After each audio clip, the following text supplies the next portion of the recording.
A divorce he regrets. Chapter 11. Raina. My body ached in ways I couldn't describe and in places I couldn't name. My skin was sticky with perspiration, and my muscles were trembling from hours in labor. The feeling of motherhood, for however briefly I'd just come into it, was so surreal that I could hardly believe it. Despite having 9 long months to prepare my mind, nothing could have truly prepared me for the actual feeling. I'm a mother now, I thought, though my heart still hurt as I lay in the hospital bed, gazing at what could possibly be my greatest fulfillment as a woman. My newborn twins. My heart filled with joy and pride as I watched them, my beautiful boy and girl swaddled beside me, but the feeling was almost completely eclipsed by a gnawing sense of unease, one I had become all too acquainted with over the years. Despite the air conditioner, the sterile room still felt stifling. But the coldest presence loomed over me with his broad shoulders and cruelly handsome, emotionless face. My husband. He just stood there, regarding me as if I were something to be discarded. Maybe I was. I mean, I had just delivered our babies, our future, and he couldn't even offer a smile. No words of comfort. No, I'm proud of you. How I yearned to hear even just that. I held my breath, waiting for something, anything, to break the silence, but what came next was the last thing I expected. When he moved, it wasn't to cradle our children or to brush a tender hand against my hair. Instead, he wordlessly tossed a stack of papers onto my lap. "Sign them," he ordered, cold and detached. His words took a moment to register. I blinked, my eyes still hazy from the exhaustion of pushing 2 little humans out of me. "Sign what?" I looked down at the papers, then back at him in confusion. "I'm sorry, what dash?" "The divorce papers," he cut in harshly, as though it should have been obvious. My heart dropped, my stomach twisting painfully. "What?" "Here." His voice was clipped as he tossed me a pen. His movements were so impatient. One would think all this was an inconvenience to him, and not someone who'd just spent the last few hours in labor. "What?" My breath caught in my throat as I stared at the papers again in disbelief. What was going on? I had literally just given birth to his children. He couldn't be serious. A divorce? I don't understand. I just gave birth, my voice cracked. "And you're damn lucky those kids are even mine." His tone oozed with venom. "I had the doctors run a DNA test the minute they were born." My mouth fell open. "Had the results shown otherwise, believe me when I say I'd have made you and your lover's life miserable." I reeled back in shock, the feeling so acute, it was dizzying. "He done what?"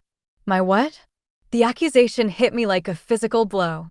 My brain scrambled to make sense of the words as I struggled to breathe, my pulse thundering in my ears. "Alex, what?" I choked out. "What lover? Did he think I'd cheated on him? After I'd spent practically every second showing him how much he meant to me? What are you talking about? You're not fooling anyone, Raina." He spat, stepping closer. "Now sign them." Tears pricked my eyes. Is this some kind of joke? It had to be. I don't know what. "Oh, spare us the theatrics, Raina. We all know what's been going on." Vanessa, his sister, snarled from a corner of the room, stepping forward. I hadn't even noticed her. "So do us a favor and stop fucking pretending." My mind raced. This wasn't happening. No, it really couldn't be happening. Was I in a coma and living my worst nightmare?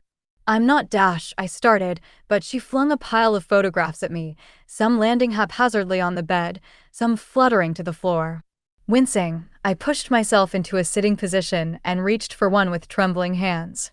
Seeing was difficult through the blur of tears. My breathing was labored, coming out rapid and shallow.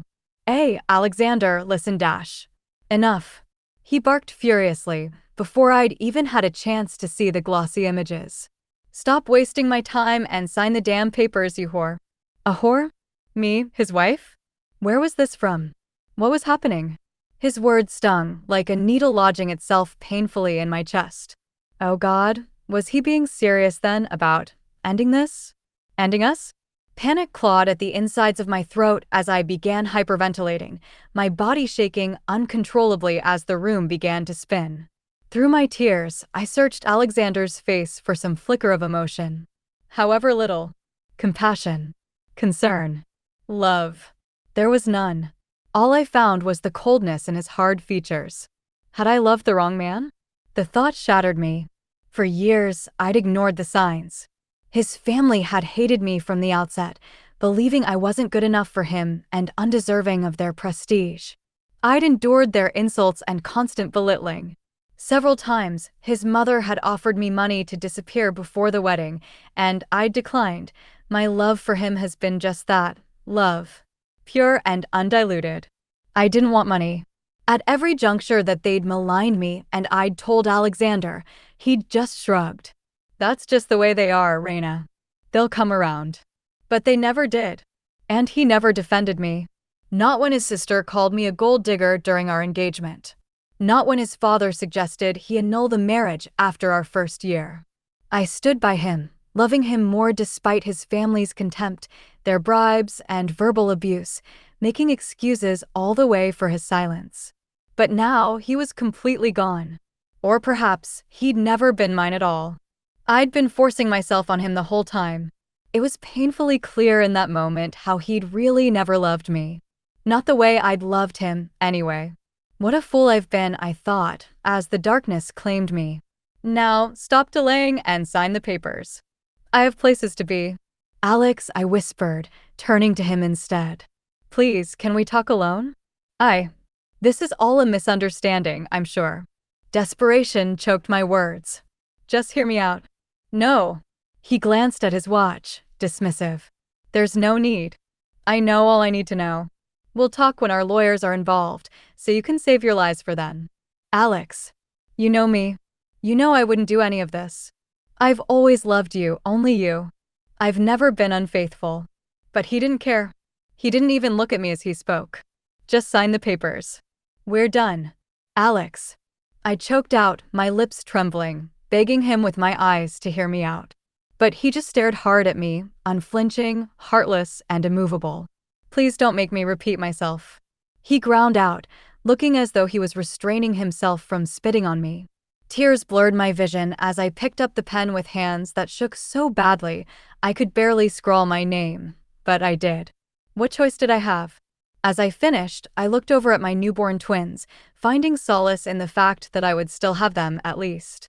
But then, in a cruel twist of fate, his mother, whom I had not seen because she'd been right beside me, behind the machines, stepped forward and gestured to my babies. Take him and let's leave. My head snapped up in alarm. What? Read the papers. Alexander drawled coldly. You signed away your parental rights to my son. My blood ran cold. Alex, no. I couldn't breathe. He's just a baby, you can't take him away from me. You can't dash. He's my heir. His jaw clenched. Then, leaning forward, he continued lethally. The girl. You can keep her. As a favor. I could take them both, but this way I won't have to worry about her becoming a slut like her mother. I gasped, recoiling. Alex, how can you say that about our daughter, about me? Your daughter. Yours alone, from henceforth, he said flatly. The doctor has said she's unhealthy and may not survive long. I have no need for a liability. Especially one that might turn out to be anything like you. With that, he turned his back on me, on everything we've had together, and walked out with our son in his arms. I screamed after him, sobbing uncontrollably, too weak to even get out of bed. Alex, please. Alex, don't take him. Please. But he didn't look back. I collapsed, clutching my baby girl to my chest as the sobs racked my body, the weight of the betrayal crushing me. Rejected and deserted, I was alone. Completely and utterly alone.